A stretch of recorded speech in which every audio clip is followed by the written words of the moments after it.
Okay, this is going to be a demonstration of a Myford hand feed grinder, cylindrical grinder. This is a model SM, currently wired for 220 volts. So we've got a swing down ID attachment above the wheel head that when it comes down it locks onto here, and there's a locking mechanism on the top.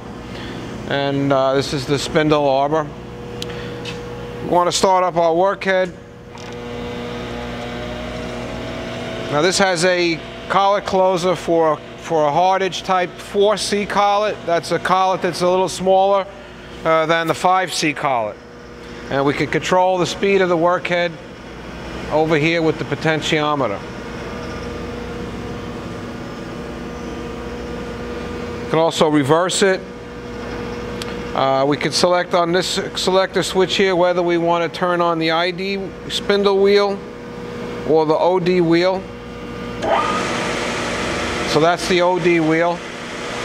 So if you wanted to grind a little piece in a collet, you would just come up to your piece. You could set one of these stops here, and basically you feed into your workpiece. You got a dead stop here that you can move out of the way.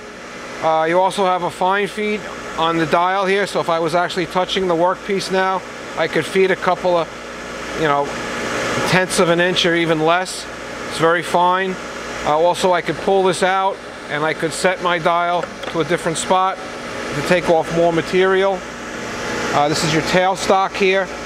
It holds a Morse taper number 2 center. This headstock can be live or dead.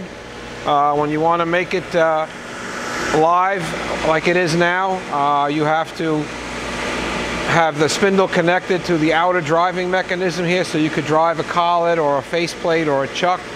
And then again, if you wanted to not rotate the spindle and put a center in there, then there's an arrangement so that you don't rotate the spindle, but just the outer drum to drive your workpiece.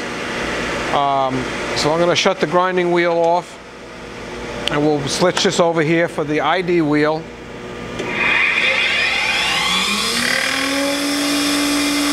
So that's the ID grinding wheel. It's quite fast. Not quite sure of the RPM. Let me cut that off. Under here you got a compartment for some tools. We do have a dresser that mounts on the table for dressing the grinding wheel. Goes right up there like that. You dress your wheel. Usually you just take it off and put it down here out of the way. It's got a coolant tank on the side here that all plugs in. Automatic lubrication system plus a manual lever. So if you want to give this a couple of shots on your own, you can pull that up, but it does it electrically. And we've got a little lamp on here. So that's the Myford SM hand feed cylindrical grinder. Thank you.